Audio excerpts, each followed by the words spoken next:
He wanted feedback about this process from across campus.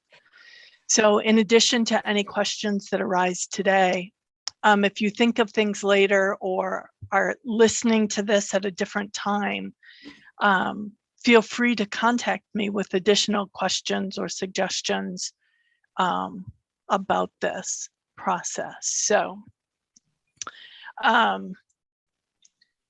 So the goal is to create a peer comparison group. Ideally, that gives us 20 to 30, 25 to 35 institutions. Some even have as few as 8 or 10. And there are many uses for a peer comparison group. So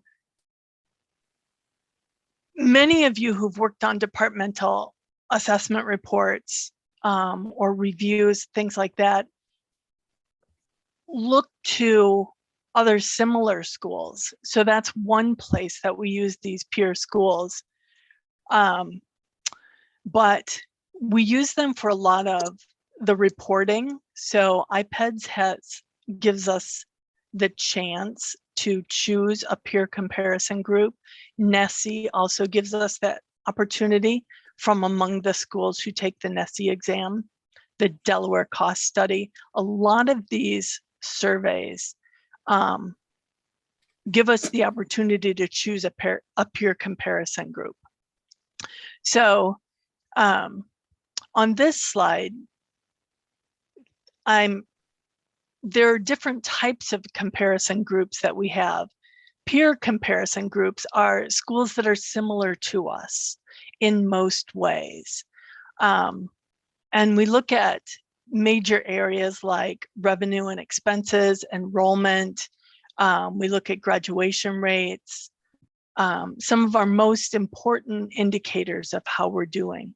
These can be used in trustee reports, accrediting agencies such as HLC and so on. There are also aspirational comparison groups, and I know I get questions about this also.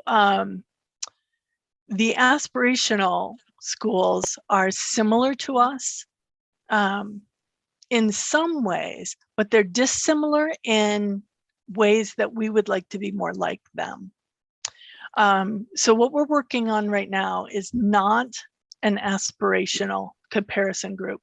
We may use some of the things we find to create such a thing later, but at this point, the peer comparison group that we had been using is the same one that we've been using for, I think, at least a dozen years that I can see going back in our records. And a lot of the schools have changed since then. So it's probably the most important and the most useful. Another comparison group is the competitor type. And we've talked about these at different stages. I know when I was on the faculty as well, looking at schools who are competing with us for students, faculty, whatever, especially for marketing, we will often use competitor comparison groups. So what kinds of decisions would a peer list help us make? So I've talked about some of those. Benchmarking is a really important use. It could be salaries, it could be what other schools are doing with tuition, retention. And like I said before, departments working on their reviews would like to look at other schools and see how they're doing in comparison. See if you can get ideas, see if we're doing things that are typical and so on. So the two things you need to create a comparison group is a broad list of schools from which to start. So you want to start with a very encompassing group and then narrow that down to the ones that are most similar. But to narrow it down, you also need variables. So what are the kinds of things that we want to look at to try to figure out which are most similar to us? And it's an iterative process. So you go back and forth, you narrow the list, you look at the variables. Some are more useful than others, and you'll see a little bit of that process here. Okay, so the first place I started was with iPads, and I chose private not-for-profit 4-year or above schools, baccalaureate colleges with arts and sciences focus, also ones with diverse fields. I did not include master's colleges or universities with small programs. You also get a choice about urbanization, and so I chose suburb, small suburbs, town, and rural, trying to get at schools that are similar to us, and institutional size under 5,000.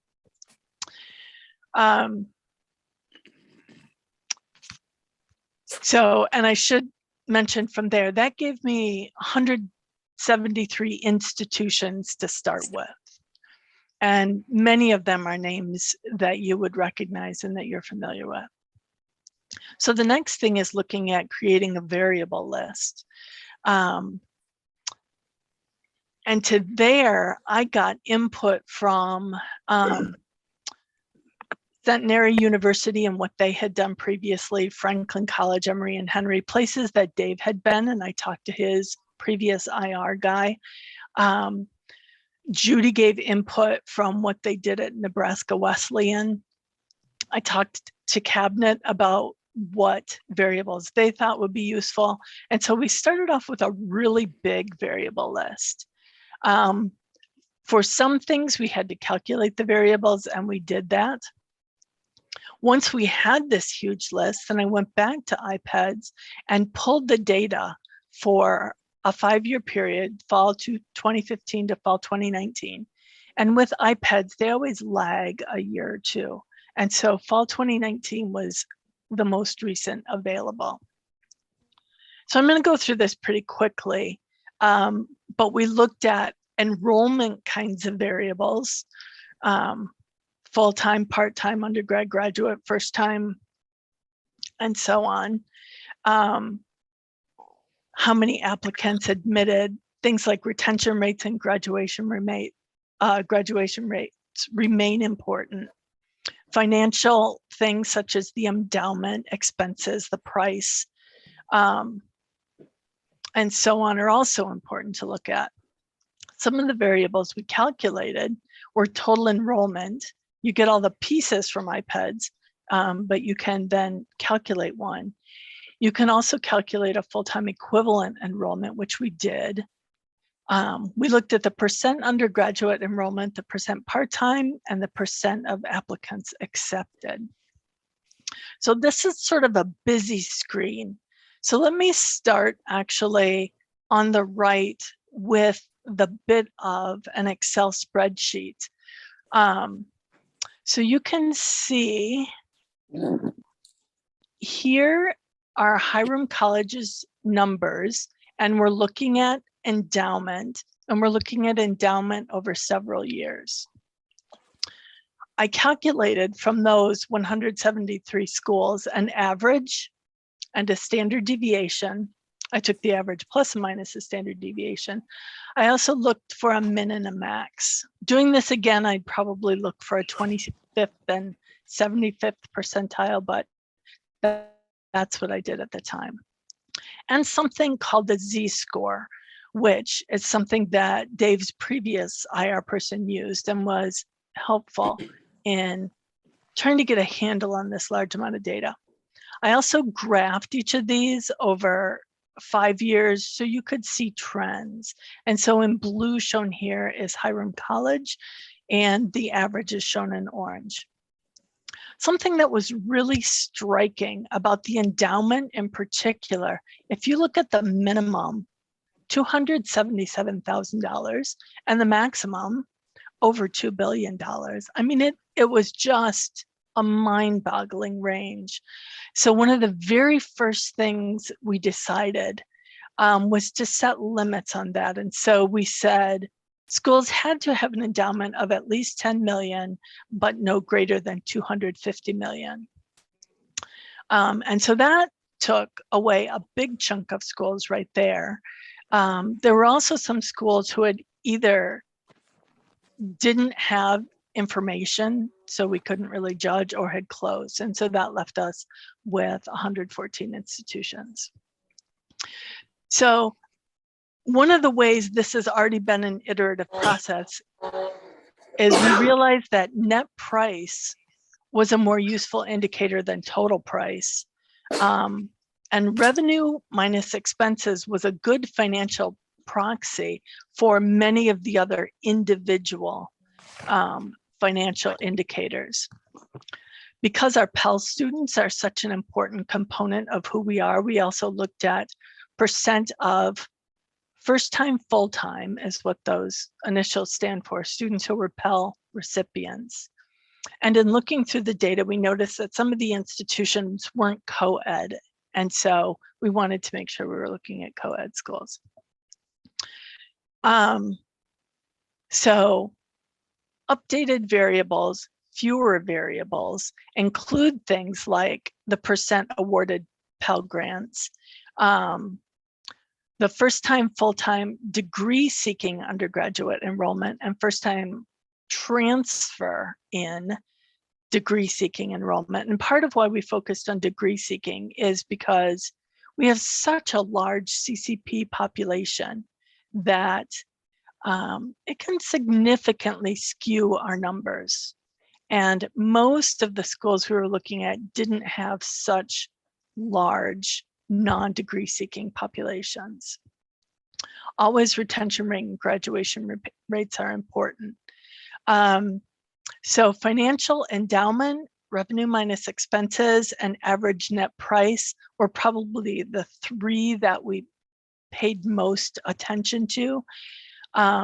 If there were things that were really different there, they tended to also show up in some of the others. Okay, so here is, for example, percent of first-time, full-time students who were awarded Pell Grants over these 4 years. And on this graph, you're seeing the Hiram in blue, the average again in orange, and then the minimum and maximum. And you can see that these are somewhat stable. As you saw before, I did some calculations for each variable and made a graph, and then also calculated the z-score that I mentioned, which is taking each school's value for a particular variable, subtracting the average of all of the schools, and dividing that by the standard deviation. And that turned out to be really useful for helping us find outliers and places where there were significant differences. So looking at the institutions that we had and using those variables, we found that athletic affiliation was something that was also really important and that we needed to filter by, because a Division II NCAA school is fundamentally different in some ways from us. And so we kept it only to NCAA Division III and NAIA schools. We looked at the US News and World Report's national versus regional rankings, and we kept the regional institutions.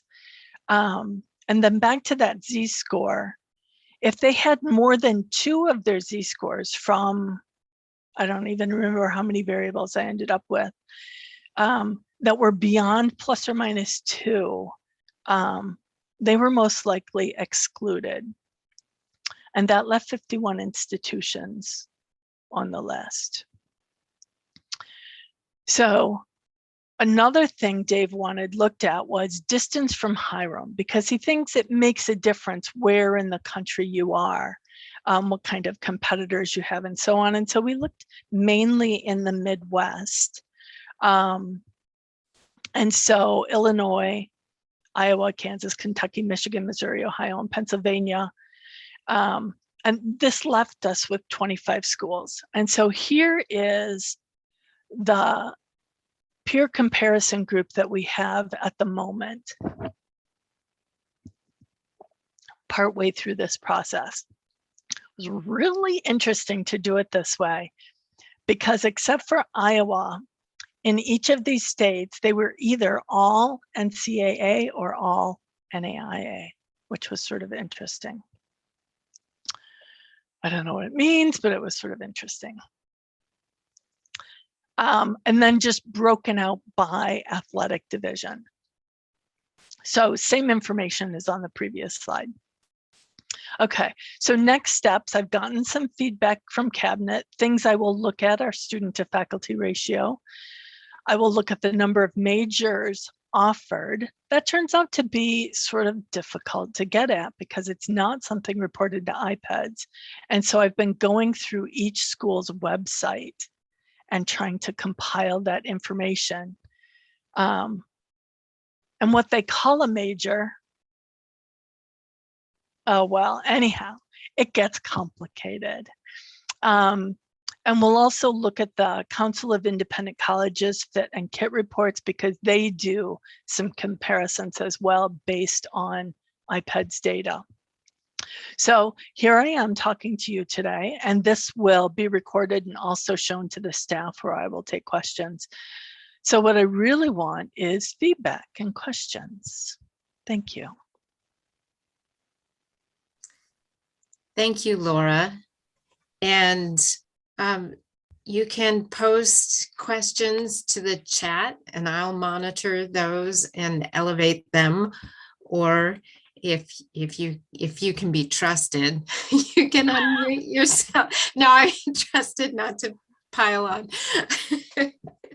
You can unmute yourselves and pose questions or raise your virtual hand, please. I love seeing so many familiar faces. I miss you folks.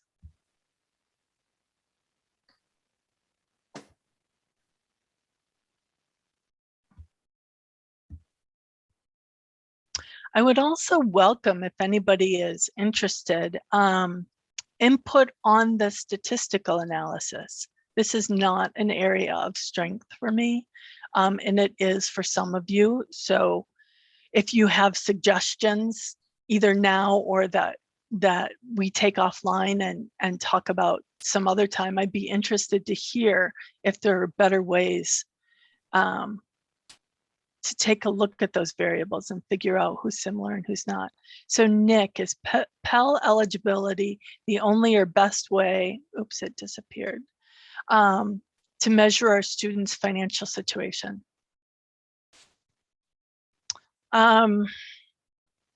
I'm not the expert to answer that. It is one of the pieces of information that I have consistent access to. And so that is part of it. It is something that IPEDS collects. I don't actually fill out the student financial aid IPEDS survey. The director of financial aid does that. They may provide a little bit more, but the standard seems to be Pell. I mean, that's what most people refer to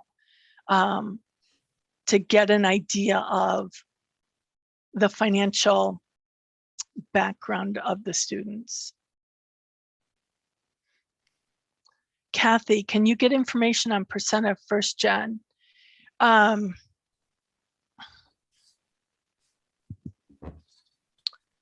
don't remember, I don't think I can get that from IPEDS, but there are some other places you can get that.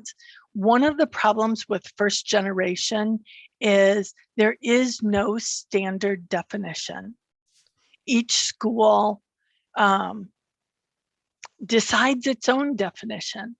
And so there are several common ones, but there isn't really a single standard. But yes, that is something else I think that's good to look at. Finding that quality data would be the harder part.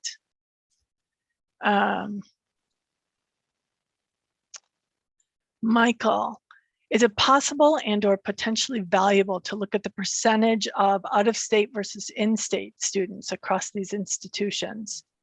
It might be. I don't know the answer because that isn't something I've looked closely at.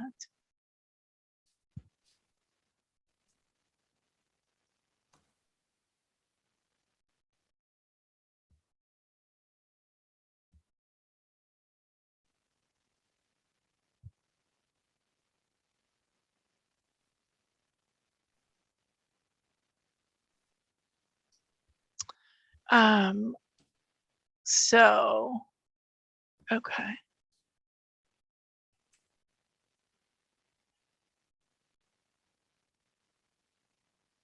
So Laura, can you speak a little bit more about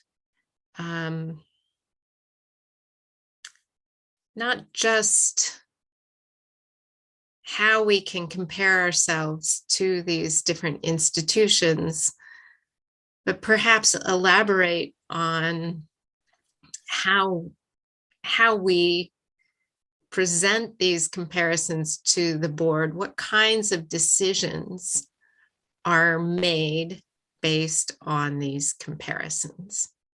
Do you have insight into that, or is that a question for President Haney?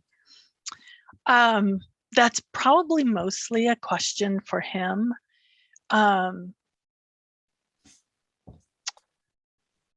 We get from IPEDS something called a data feedback report that takes our everything we have submitted and breaks it down into the kinds of questions people most often ask. And it shows us where we are, but it also shows us where we are compared to our comparison group. So the more accurate a comparison group we have, the better the information that is in that data feedback report. I can tell you one thing that arose already in looking at some of the financial indicators is just the way certain expenses were reported. We were really different in one particular category. And so I know the business office is going back and looking at, well, what got put there? What do other schools do? Because some of these internal processes aren't the kinds of things that I think get talked about normally from one school to the next.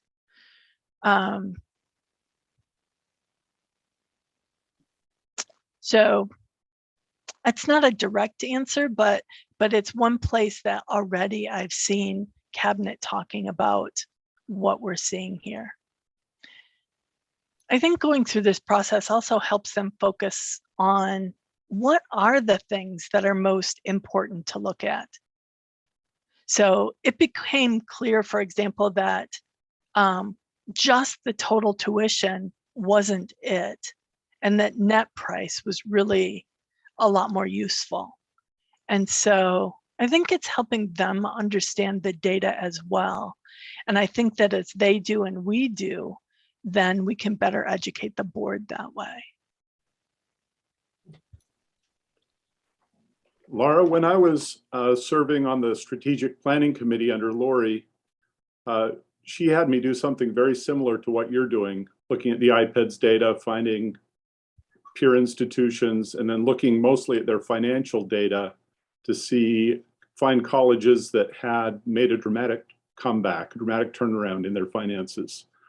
I don't know if you have that report, but I'm happy to look through my old files and see if I can find it and send it your way and see the process I went through to find the set of peer groups from the IPEDS data.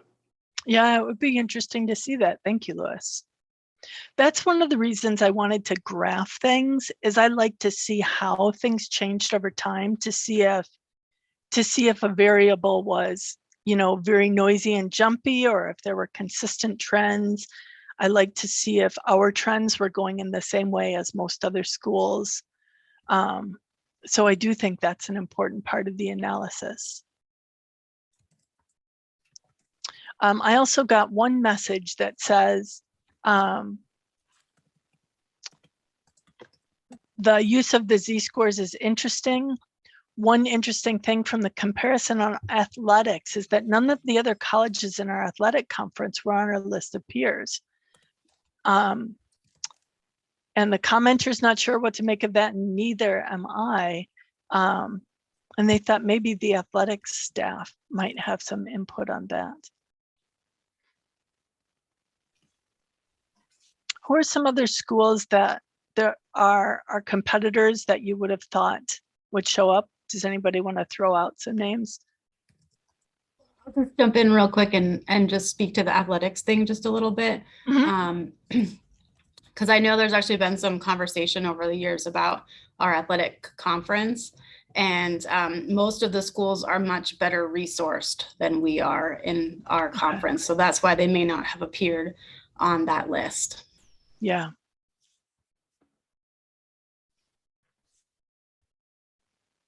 I guess kind of along those lines, one of the conferences that had been discussed as a potential switch for us, so if we moved athletic conferences, was the President's Athletic Conference, and most of those schools are in Pennsylvania. I don't know if Mount Aloysius is in that or not. I think Teal is in that group, but I'm not seeing any of the other schools there either. Yeah, but I would agree with what Janet said. The perception has been that other schools in our athletic conference are much more well-resourced. Yeah. And as you saw from the endowment stuff, that was definitely a cutting factor. Going with regional liberal arts colleges instead of nationally ranked ones also took some really familiar names out of the pool.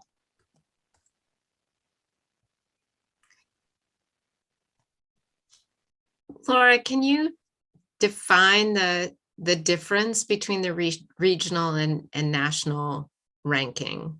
I mean, what the criteria that separates those two categories? Not without going back and looking at the US News site, but it has to do partly with reputation, I believe, and partly to do with, as was mentioned earlier,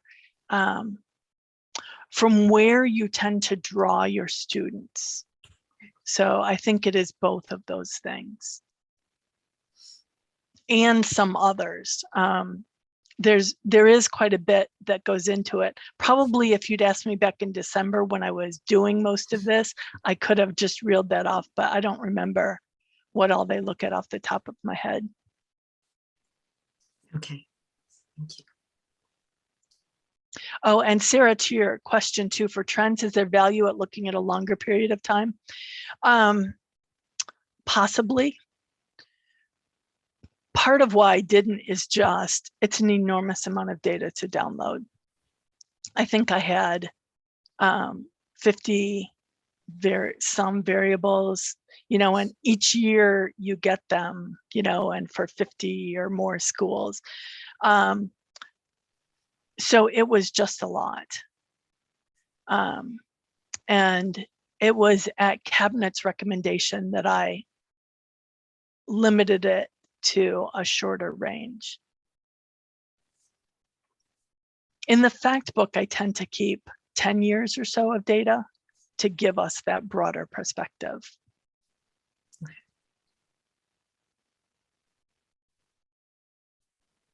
Hey, Laura. Yeah. This is Dave. Hi, So Dave. good to see you again. Thanks. So just general comment, we could kind of go through this again and again and again and again and always find a way to go down a different path, or we didn't include this or whatever. But just generally speaking, as I listened, it sounds like this is very logical. And although you may have left something out of the equation, the way you did it, the approach you took to it, I just feel like it's pretty logical. And you finally had to narrow it down to some small enough grouping that you could do something with. So I think you've got a good representative sample here. Again, we could tweak this more, but my gut tells me that from a business standpoint, you've done a pretty good job coming up with all the variables and getting it to something that looks somewhat like us. Now, maybe we can go to work on it. Thank you. I will say this was built heavily on the work that others have done, somewhat standard. But I'm glad that it feels logical and inclusive.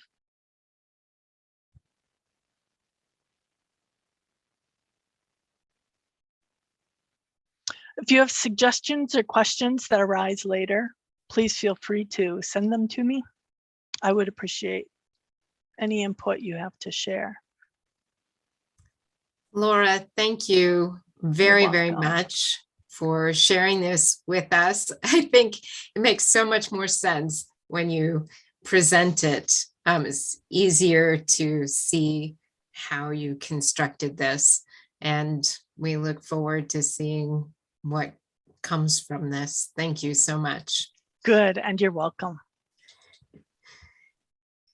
Our next agenda item is the faculty handbook revision, perennial agenda item for a little while longer. And I'm going to ask Colin Anderson to join in the discussion here and give us an update on how recent meetings have gone and whether there were any emerging questions or concerns remaining regarding these two final sections of the handbook that we will be likely voting on next month. So Colin.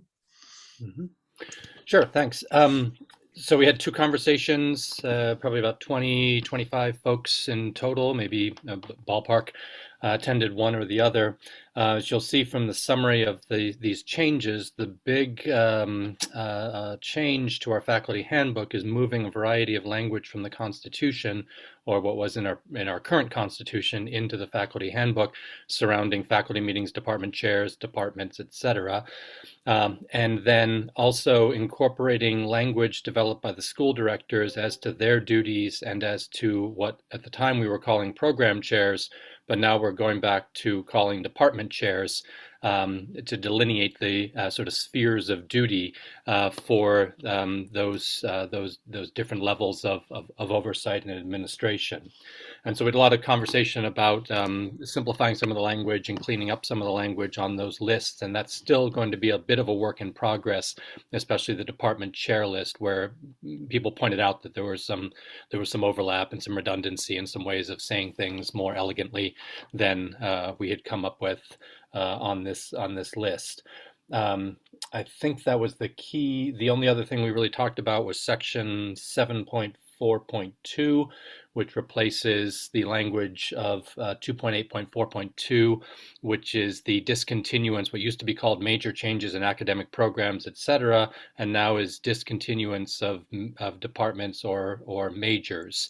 Here in this handbook, we've proposed using the AAUP's language, and we talked a little bit about the, let's say, the politics of that in a number of our meetings. I think that's the highlights. I don't know, Mark, do you have any, did I miss anything?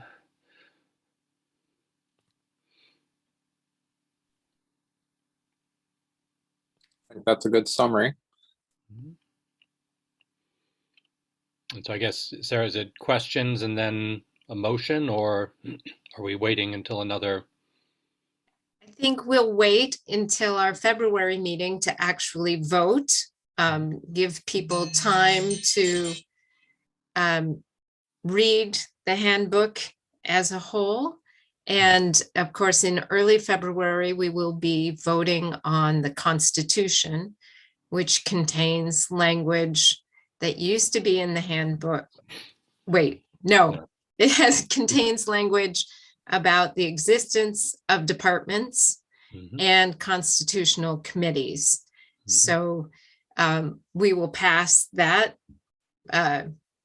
most probably, or we will vote on that at the College Assembly on February 3rd. And then we'll have the opportunity to vote on these final sections of the handbook at our February faculty meeting. But this gives us an opportunity to discuss one last time, raise any final questions about this language. And then in February, everything should go very quickly and smoothly. I suppose one other thing I could add is that Judy would point out, I think if she were here, that this language doesn't answer all of the questions about the schools and the departments. So the conversation about how many schools, that is continuing, and this language is relatively agnostic about that. So if we ended up with 7 schools or 3 schools, it would fit this language. And similarly with departments, we haven't really answered the question of how a department comes into being, what departments there are. You know, there's been a long-standing question, and when Mark and I visited CESC, this came up from a number of administrators. You know, are there one-person departments in this model? Those questions were sort of setting to the side, and that process would be, that conversation would continue through the spring and perhaps into the tenure of the next dean.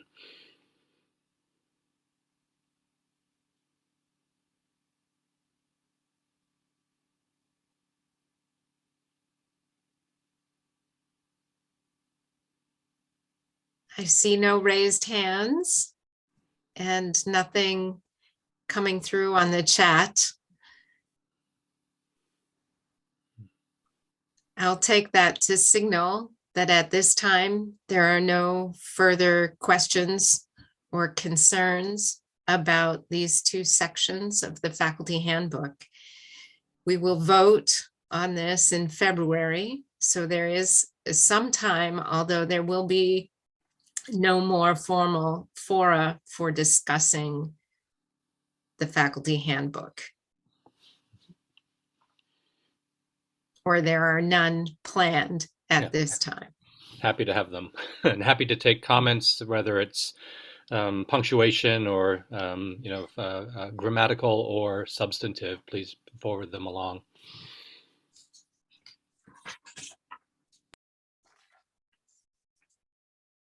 Very good then. Thank you, Colin. Thank you, Mark. Our final order of business, announcements and upcoming events.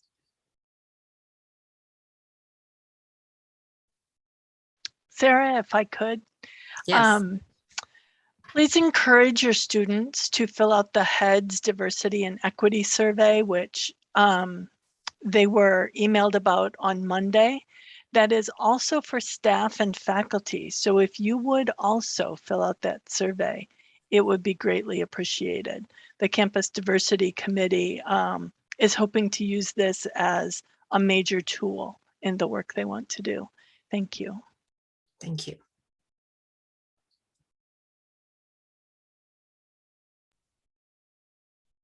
Sarah, we have a couple of events that are library adjacent here.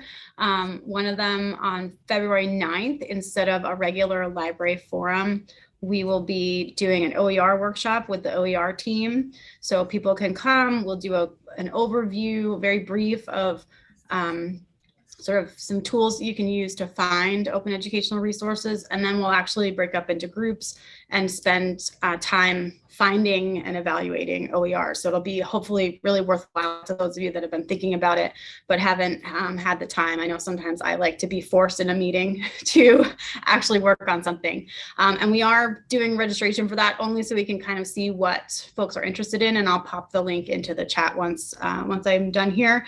And then on February 23rd at 7 p.m., mark your calendars for Dawn Fleming doing a Friends of the Library program about the plague and what we can learn from past pandemics. And so that is currently scheduled to be hybrid, but potentially just on Zoom. We'll see where the pandemic takes us, but I'll put the information for both of those into the link. And thank you all for who have volunteered. And just save the date briefly, April 13th will be Carol Kircher talking in Library Forum.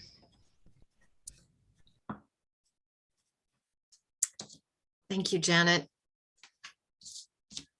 There is a hand raised. Not sure whose hand. I just see a hand raised. Disembodied hand. That's my hand, Michelle, not real Redmond. I'm just coming off mic to remind the faculty that the members of the Faculty Trustee Committee will be meeting with board members briefly. I believe it's on the 24th. Is that right, Sarah? 25th, yes. The 25th. The morning of the Okay. 25th. And I believe that the focus in that brief 30 minutes where we'll be joining the trustees academic advisory group is to share with the board some of the details related to our struggles in provisioning courses during COVID and related issues. But if there are other things that faculty would like to have us mention or discuss with us before we meet, please let one of the members of the faculty trustee group know. I believe that's myself, Sarah, Paul Gaffney, Steve Romberger, Kirsten Parkinson, and I believe that's it. And Shinlu. And Shinlu, you, yes. Yes. Because we're here to represent you, and if there are issues that you would like us to bring before the board, we're happy to do so. And I'll add to Michelle's comment and invite you to share things that you're proud of, good stories. One of the things that came up in our discussion was that the limits of the pandemic highlight how valuable the hands-on experiential work we do is for students. And when we're prevented in working with our students in that way, we really see that starkly, that there is a big difference between what we do virtually and what we do when we're in person. And I think that in many ways that tells a good story about Hiram and what we do on a regular basis. So any stories, things that you're proud of, accomplishments, the trustees are always eager to hear those things as well. Any final announcements?